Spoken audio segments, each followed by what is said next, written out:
Hello everyone, welcome to Exam While Learning NMMS channel. നമ്മൾ NMMSന് വേണ്ടിയുള്ള പ്രിപ്പറേഷൻ്റെ ഭാഗമായിട്ട് സൂപ്പർ ലീഗ് 4-ൽ ഇപ്രാവശ്യം കെമിസ്ട്രിയിലെ ചില പ്രോബ്ലംസ് ആണ് നമ്മൾ പഠിക്കാൻ വേണ്ടി പോകുന്നത്.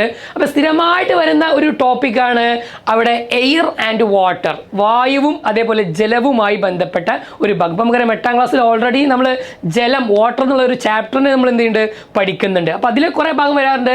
പിന്നെ 7ാം ക്ലാസ്സിലും 5ാം ക്ലാസ്സിലും 6ാം ക്ലാസ്സിലൊക്കെ പഠിച്ച ചില എയറുമായി ബന്ധപ്പെട്ട ക്വസ്റ്റ്യനുകളും വരാറുണ്ട്. അപ്പോൾ ഏതൊക്കെയാണ് ചില ചോദ്യങ്ങൾ, ആ ഭാഗങ്ങൾ നമ്മൾ കൃത്യമായിട്ട് എന്ത് ചെയ്യുന്നു, പഠിക്കാൻ വേണ്ടി പോകുന്നു. തീർച്ചയായിട്ടും ഈ വീഡിയോ നിങ്ങൾക്ക് ഉപകാരപ്പെടുമെന്ന് ഉറപ്പാണ്.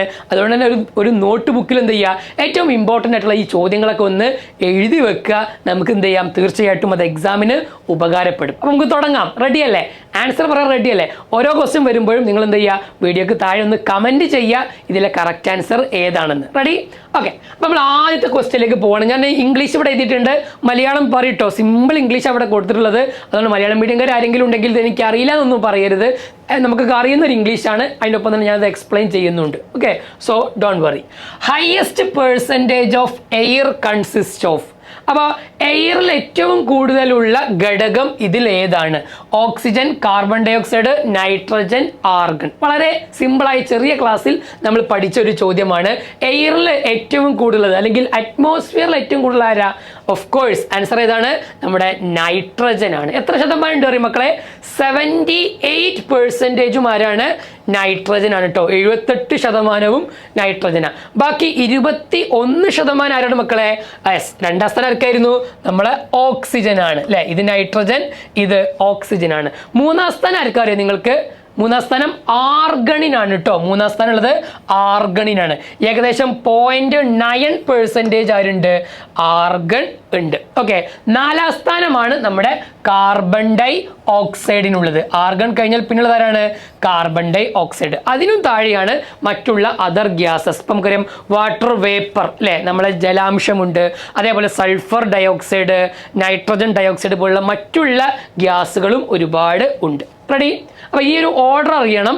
ആദ്യം നൈട്രജൻ, പിന്നെ ഓക്സിജൻ, പിന്നെ ആർഗൺ, പിന്നെ കാർബൺ ഡൈ ഓക്സൈഡ് ആണ് ആ ഒരു ഓർഡർ എന്നുള്ളത്. ഓക്കെ. അറ്റ്മോസ്ഫിയർ ആണ് കേട്ടോ. ഓക്കെ. ലോകത്ത് അല്ലെങ്കിൽ ലോകം മീൻസ് പ്രപഞ്ചത്തിൽ യൂണിവേഴ്സിൽ ഏറ്റവും കൂടുതൽ ആരാണ്? അത് നമ്മുടെ ഹൈഡ്രജൻ ഗ്യാസ് ആണ്. ഓക്കെ. അപ്പോൾ നക്ഷത്രങ്ങളിലും സൂര്യനിലൊക്കെ ഉള്ളതാരായിരുന്നു? ഹൈഡ്രജൻ ഗ്യാസ് ആണ്. ഇവിടെ നമ്മൾ അറ്റ്മോസ്ഫിയർ ആണ്, അന്തരീക്ഷമാണ് പറയുന്നത്. മാറിപ്പോവരുത്. ഓക്കെ. നെക്സ്റ്റ് ക്വസ്റ്റ്യൻ നോക്കൂ നിങ്ങൾ. The Taj Mahal is being affected by. താജ്മഹലിന്റെ നിറം എഫക്റ്റ് ചെയ്യുന്ന ഒരു കാര്യം ഇതിൽ ഏതാണ്? ഓസോൺ ഡിപ്ലീഷൻ അഥവാ ഓസോൺ ലെയർ നശീകരിക്കുന്നു. വാട്ടർ പൊല്യൂഷൻ ജലമലിനീകരണമാണ്. ആസിഡ് റെയിൻ അമ്ലമഴ. നോയ്സ് പൊല്യൂഷൻ ശബ്ദ മലിനീകരണം. ഇപ്പം നമുക്കറിയാം ഓരോ വർഷവും താജ്മഹലിൻ്റെ കളർ എന്ത് ചെയ്യുന്നുണ്ട്, മെല്ലെ മെല്ലെ ഫെയ്ഡ് ചെയ്ത് വരുന്നുണ്ട്, മങ്ങി വരുന്നുണ്ട്. അതിൻ്റെ പ്രധാനപ്പെട്ട കാരണം ഇതിൽ പറഞ്ഞ ഒരാളാണ് എന്നുള്ളതാണ്. യെസ്, ആൻസർ അതായിരിക്കും മക്കളെ. അറിയോ നിങ്ങൾക്ക് എന്തുകൊണ്ടാണ് താജ്മഹലിൻ്റെ നിറം മങ്ങി വരാനുള്ള കാരണം? അത് ആസിഡ് റെയിൻ ആണ്, അമ്ലമഴയാണ്. എടാ, താജ്മഹൽ എവിടെ ഉള്ളത്? നമുക്കറിയാം ആഗ്രയിലാണ് ഉള്ളത്. ആഗ്ര ഒരു ഇൻഡസ്ട്രിയൽ സിറ്റിയാണ് അല്ലേ, ഒരു വ്യാവസായിക നഗരമാണ്. അപ്പോൾ അവിടെ എന്ത് ചെയ്യും, സ്വാഭാവികമായിട്ടും ഈ വ്യവസായങ്ങളിൽ നിന്നും വാഹനങ്ങളിൽ നിന്നൊക്കെ വരുന്ന എന്ത് ചെയ്യുന്നു, രണ്ട് പ്രധാനപ്പെട്ട ഗ്യാസുകളുണ്ട് ആസിഡ് റെയിന് കാരണമായ. ഒന്ന് നമുക്കറിയാം സൾഫർ ഡയോക്സൈഡും, രണ്ട് നൈട്രജൻ ഓക്സൈഡുകളും, നൈട്രജൻ ഡയോക്സൈഡും. ഈ രണ്ട് വാതകങ്ങളും എന്ത് ചെയ്യുന്നു അറിയോ, നേരെ അന്തരീക്ഷത്തിലെത്തി അത് ജലവുമായി കൂടിച്ചേർന്നാൽ ആസിഡ് ഉണ്ടാകും. സൾഫർ ഓക്സിജനുമായി കൂടിച്ചേർന്നാൽ സൾഫർ ഡയോക്സൈഡ് വാട്ടറുമായി കൂടിച്ചേർന്നാൽ സൾഫ്യൂറസ് ആസിഡ് ഉണ്ടാകും. നൈട്രജൻ ഡയോക്സൈഡ് ആണ് ജലവുമായി കൂടിച്ചേർന്നെങ്കിൽ നൈട്രിക് ആസിഡ് ഉണ്ടാകും. അതാണ് ഈ എവിടെയും നേരെ ഈ താജ്മഹൽ അടക്കമുള്ള ആ സ്ഥലങ്ങളിൽ പെയ്യും. അത് മഴയായി പെയ്യുന്ന സമയത്ത് നമുക്കറിയാം താജ്മഹൽ എന്താണ് അല്ലേ, മാർബിൾ കൊണ്ടുണ്ടാക്കിയതാണ് അല്ലേ. മാർബിൾ ഒരു കാർബണേറ്റ് ആണ്. ആ കാർബണേറ്റ് ഈ പറഞ്ഞ ആസിഡുമായി പ്രവർത്തിക്കുന്നത് കാരണം അതിൻ്റെ നിറം എന്ത് ചെയ്യുന്നു, വർഷങ്ങൾ കഴിയുന്തോറും മെല്ലെ മെല്ലെ മങ്ങി വരുന്നു എന്നുള്ളതാണ്. നോക്കൂ നിങ്ങളൊരു ക്വസ്റ്റ്യൻ. ഗ്രീൻ ഹൗസ് ഗ്യാസ് അഥവാ ഹരിതഗൃഹവാതകങ്ങൾ എന്ന് നമ്മൾ വിളിക്കുന്നവ ഇതിൽ ഏതാണ് എന്നാണ്? Nitrogen, oxygen, methane, carbon dioxide. Okay, അപ്പൊ ഇതിലെ ഒരാളല്ല രണ്ടുപേരെന്തുണ്ട് ഈ പറഞ്ഞ ഗ്രീൻ ഹൗസ് ഗ്യാസസ് ആയിട്ടുണ്ട്. അറിയോ മക്കളെ ഏതാണ് ആൻസർ എന്നുള്ളത്? യെസ്, നൈട്രജൻ ആണോ? അല്ല. ഓക്സിജൻ ആണോ? അല്ല. മീഥെയ്ൻ, അതേപോലെ തന്നെ കാർബൺ ഡൈ ഓക്സൈഡ്. ഈ രണ്ടുപേരും എന്താണ്? ഹരിതഗൃഹവാതകമാണ്. അപ്പൊ നമുക്ക് അറിയണം അല്ലെ എന്താണ് ഈ പറഞ്ഞ ഹരിതഗൃഹവാതകങ്ങൾ കാരണമായിട്ടുള്ള ആ ഗ്രീൻ ഹൗസ് എഫക്റ്റ് എന്താണെന്ന് നമുക്കറിയണം. അപ്പൊ സൂര്യനിൽ നിന്ന് എന്ത് ചെയ്യും? നമുക്കറിയാം ഒരുപാട് രശ്മികൾ, അൾട്രാ വയലറ്റ് രശ്മികൾ അടക്കമുള്ള ഒരുപാട് കിരണങ്ങൾ ഭൂമിയിലേക്ക് എത്തും. എന്നിട്ട് അതെന്ത് ചെയ്യും? തിരിച്ച് റീഡയറക്റ്റ് ചെയ്യുന്നുണ്ട്, അഥവാ ഭൂമിയിൽ തട്ടി തിരികെ പോകുന്നുണ്ട്. പക്ഷേ ഈ പറഞ്ഞ വാതകങ്ങൾ ഉണ്ടെങ്കിൽ ഈ വാതകങ്ങൾ, ഇപ്പൊ സപ്പോസ് ഇവിടെ എന്തുണ്ട്? ഇവിടെ ഒരു മീഥെയ്ൻ ഉണ്ട്, അല്ലെങ്കിൽ കാർബൺ ഡൈ ഓക്സൈഡിന്റെ അളവ് കൂടിക്കഴിഞ്ഞാൽ ഈ കാർബൺ ഡൈ ഓക്സൈഡ് വാതകവും മീഥെയ്നൊക്കെ എന്ത് ചെയ്യും? ഈ പറഞ്ഞ ചൂടിനെ അബ്സോർബ് ചെയ്യുകയും അത് തിരിച്ച് അന്തരീക്ഷത്തിലേക്ക് തിരിച്ച് പുറത്തേക്ക് പോവാതെ ഭൂമിയുടെ അന്തരീക്ഷത്തിൽ തന്നെ എന്ത് ചെയ്യും? റിട്ടേൺ അടിക്കുകയും ചെയ്യുന്നു. ചുരുക്കി പറഞ്ഞാൽ ഇവിടെ നിന്ന് ചെയ്യാൻ നേരെ പോവേണ്ടതായിരുന്നു, പക്ഷേ ആ ചൂട് അന്തരീക്ഷത്തിൽ തന്നെ നിലനിൽക്കുന്നു.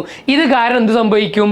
ഭൂമിയുടെ ഊഷ്മാവ് ടെമ്പറേച്ചർ എന്ത് ചെയ്യുന്നു? അറ്റ്മോസ്ഫിയറിക് ടെമ്പറേച്ചർ ഇൻക്രീസ് ചെയ്യും അല്ലേ? ഓരോ കൊല്ലം കഴിയുമ്പോൾ നമ്മൾ പറയാറുണ്ട് കൊല്ലം എന്തൊരു ചൂടാണ് നമ്മൾ പറയാറുണ്ട്. കാരണം എന്താ? ഈ പറഞ്ഞ വാതകങ്ങളുടെ അളവ് ഭൂമിയിൽ കൂടിക്കൊണ്ടേയിരിക്കുന്നു. അപ്പോൾ ഏതൊക്കെയാണ്? Carbon dioxide, methane, nitrous oxide, അതേപോലെ ഫ്ലൂറിനേറ്റഡ് ഗ്യാസ്, നമ്മളെ CFC ഒക്കെ ഇല്ലേ, ക്ലോറോ ഫ്ലൂറോ കാർബൺ, അതൊരു ഫ്ലൂറിനേറ്റഡ് ഗ്യാസ് ആണ് അല്ലേ? അങ്ങനെയുള്ള CFC പോലെയുള്ള വാതകങ്ങളൊക്കെ ഈ ഗ്രീൻ ഹൗസ് ഗ്യാസിന് എക്സാമ്പിൾ ആണ്. നൈട്രജനും ഓക്സിജനും ഹൈഡ്രജനും ഒന്നും എന്തല്ല ഈ പറഞ്ഞ ഗ്രീൻ ഹൗസ് അല്ല, ബാക്കിയുള്ളവരൊക്കെ ഗ്രീൻ ഹൗസ് ആണ് കേട്ടോ. ഓക്കെ, അടുത്ത question, the volume of water. അപ്പൊ ഇത്ര നേരം നമ്മൾ എയറിനെ കുറിച്ചാണ് പറഞ്ഞത്, നമ്മൾ കുറച്ചു നേരം ജലത്തെ കുറിച്ച് പറയാം. The volume of water is when it solidifies അല്ലെ? ഒരു ജലം സോളിഡ് ആകുമ്പോൾ, അത് ഐസ് ആകുമ്പോൾ അതിൻ്റെ വോള്യം അഥവാ വ്യാപ്തം കൂടുന്നു, കുറയുന്നു, ചേഞ്ച് ചെയ്യുന്നില്ല, ഈ പറഞ്ഞവയൊന്നുമല്ല. ഓക്കെ, അപ്പോൾ ദ്രാവകാവസ്ഥയിലുള്ള ലിക്വിഡ് സ്റ്റേറ്റിലുള്ള വാട്ടർ സോളിഡ് ആയി മാറുമ്പോൾ അതിൻ്റെ വ്യാപ്തം, വോള്യത്തിന് എന്താണ് സംഭവിക്കുന്നത്? നമുക്കറിയാം നോർമൽ കേസിൽ എല്ലാ പദാർത്ഥങ്ങളും ലിക്വിഡ് ആണെങ്കിൽ അതിലെ കണികകൾ അകലത്തിലാണ്. സോളിഡ് ആകുമ്പോഴാണ് എന്ത് ചെയ്യുക? അടുത്ത് വരിക. അപ്പം ശരിക്കും പറഞ്ഞാൽ എന്ത് സംഭവിക്കണം?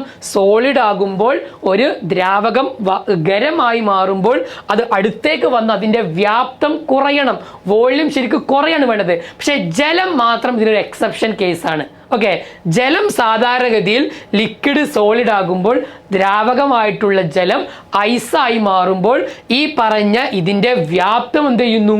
കൂടുന്നു. ഓക്കെ, വ്യാപ്തം കൂടുമ്പോൾ ആര് കുറയും? ഡെൻസിറ്റി കുറയുകയും ചെയ്യും അല്ലെ? മാസ് ബൈ വോള്യാണ് ഡെൻസിറ്റി, സാന്ദ്രത. അപ്പൊ വ്യാപ്തം കൂടുമ്പോൾ ഡെൻസിറ്റി, സാന്ദ്രത കുറയും. അതുകൊണ്ടാണ് ഐസ് കഷ്ണങ്ങൾ വെള്ളത്തിൽ എന്ത് ചെയ്യുന്നത്? പൊങ്ങിക്കിടക്കുന്നത്. ശരിക്കും പറഞ്ഞാൽ ഖരമാണെങ്കിൽ താഴ്ന്നു കിടക്കല്ലേ വേണ്ടത്, പക്ഷേ ഐസ് എന്ത് ചെയ്യുന്നു? പൊങ്ങിക്കിടക്കുന്നു. കാരണം എന്തേ? സാന്ദ്രത കുറവാണ്. ഓക്കെ, അപ്പൊ ഈ ഒരു കാരണം കൃത്യമായി അറിയണം. അപ്പൊ വ്യാപ്തം എന്ത് ചെയ്യുന്നു? ഇൻക്രീസ് ആണ് ചെയ്യുന്നതെന്ന് എന്ത് ചെയ്യുക? നമ്മൾ മനസ്സിലാക്കുക.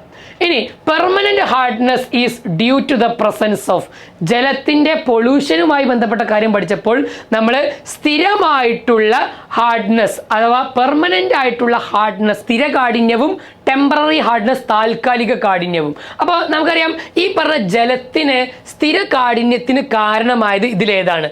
Calcium carbonate, sodium chloride, calcium bicarbonate, chlorides and sulphate of calcium and magnesium, അഥവാ കാൽഷ്യത്തിൻ്റെയും മഗ്നീഷ്യത്തിൻ്റെയും ക്ലോറൈഡുകളും സൾഫേറ്റുകളുമാണ് കാരണം. യെസ്, അപ്പോൾ ഇത് നമുക്ക് നമ്മുടെ ചാപ്റ്ററിൽ തന്നെ, നമ്മുടെ സ്കൂളിലെ ജലം എന്നുള്ള ചാപ്റ്ററിൽ തന്നെ ഈ കാര്യം പഠിക്കുന്നുണ്ട്. ആൻസർ ഏതാ വരിക അറിയോ? ഈ പറഞ്ഞ ഡി ആണ് വരിക. എടാ, കാഠിന്യത്തിന്, ജലത്തിന് കാഠിന്യം ഉണ്ടാവാൻ ഈ പറഞ്ഞ മഗ്നീഷ്യത്തിൻ്റെയും കാൽഷ്യത്തിൻ്റെയും സാൾട്ടുകളാണ്, ലവണങ്ങളാണ്. ഏതൊക്കെ ലവണങ്ങൾ? ഒന്ന് ബൈകാർബണേറ്റ്, HCO3 വരുമ്പോഴാണ് ബൈകാർബണേറ്റ് ലവണം എന്ന് വിളിക്കുക അല്ലേ? അതേപോലെ തന്നെ SO4 സൾഫേറ്റ് ലവണങ്ങൾ ഉണ്ടാകും. അതേപോലെ തന്നെ ക്ലോറൈഡ് ലവണം ഉണ്ടാകും. അപ്പോൾ magnesium bicarbonate, magnesium sulphate, magnesium chloride, calcium bicarbonate, calcium sulphate, calcium chloride, ഈ പറഞ്ഞ 6 ഏതെങ്കിലും ഒരു ലവണം ജലത്തിലുണ്ടെങ്കിൽ അതെന്താകും? ഈ പറഞ്ഞ കാഠിന്യത്തിന്, ഹാർഡ്നെസ്സിന് കാരണമാകും. ആ ജലം എന്ത് ചെയ്യൂല മക്കളെ? പതയൂല. നമ്മൾ സോപ്പിട്ടാലും പതയൂല. അപ്പോൾ ഈ കാഠിന്യം നമുക്ക് റിമൂവ് ചെയ്യാൻ വേണ്ടി നമ്മൾ ചൂടാക്കുമ്പോൾ ബൈകാർബണേറ്റ്, മഗ്നീഷ്യം ബൈകാർബണേറ്റോ കാൽഷ്യം ബൈകാർബണേറ്റോ ആണെങ്കിൽ ആ കാഠിന്യം ആ ലവണം എന്ത് ചെയ്യും ചൂടാക്കുന്നതോടുകൂടി ഇല്ലാതെയാകും. അപ്പോൾ നമുക്ക് നല്ല വെള്ളം തന്നെ കിട്ടും. എന്നാൽ സൾഫേറ്റും ക്ലോറൈഡുമായിട്ടുള്ള മഗ്നീഷ്യത്തിൻ്റെയും കാൽഷ്യത്തിൻ്റെയും ലവണങ്ങൾ എന്ത് ചെയ്യില്ല ചൂടാക്കിയിട്ടും കാര്യമില്ല. അഥവാ അതെന്താണ് പെർമനൻ്റ് ആയിട്ടുള്ള ഹാർഡ്നെസ് ആണ്. ബൈകാർബണേറ്റ് ആണെങ്കിൽ ടെമ്പററി താൽക്കാലികമായിട്ടുള്ള കാഠിന്യമായിരിക്കും അവിടെ വരുന്നുണ്ടാവുക. ഓക്കെ, അപ്പോൾ ആൻസർ ഡി ആണ് കേട്ടോ. ഇനി വളരെ കെമിസ്ട്രിയുമായി ബന്ധപ്പെട്ട വളരെ ക്വസ്റ്റ്യൻ ആണ്. നമുക്കറിയാം ജലത്തിലേക്ക് വൈദ്യുതി കടത്തിവിട്ടാൽ എന്ത് സംഭവിക്കും? ജലം വിഘടിക്കും, H2O വിഘടിക്കും. H2O വിഘടിച്ചാൽ എന്താ മക്കളെ ആവുക? ജലം വിഘടിച്ചാൽ അതിൻ്റെ ഘടകങ്ങളായ കോമ്പണൻറ്റുകളായ ഹൈഡ്രജനും ഓക്സിജനുമാണ് ഉണ്ടാവുക. ഇവിടെ നമുക്ക് ആ ഇലക്ട്രോലൈസിസ് അല്ലെ ജലത്തിൻ്റെ വൈദ്യുത വിശ്ലേഷണത്തിന് ചിത്രം കൊടുത്തിട്ടുണ്ട്. എ എന്നും ബി എന്നുമുള്ള രണ്ട് മെറ്റലുകളുണ്ട്. ഇതിൽ എ എന്ന് പറയുന്ന ഭാഗത്ത് ആരാണ് ഉണ്ടാവുക, ബി എന്ന് പറയുന്ന ഭാഗത്ത് ആരാണ് ഉണ്ടാവുക? അതാണ് ക്വസ്റ്റ്യൻ. നമുക്ക് ഇവിടെ നോക്കിയാൽ കാണാൻ പറ്റും പോസിറ്റീവായ ഭാഗമാണ് എ, നെഗറ്റീവായ ഭാഗമാണ് ബി.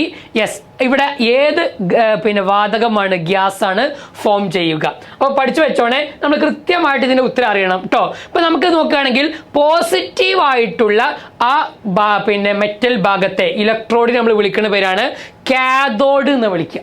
കാഥോഡ്.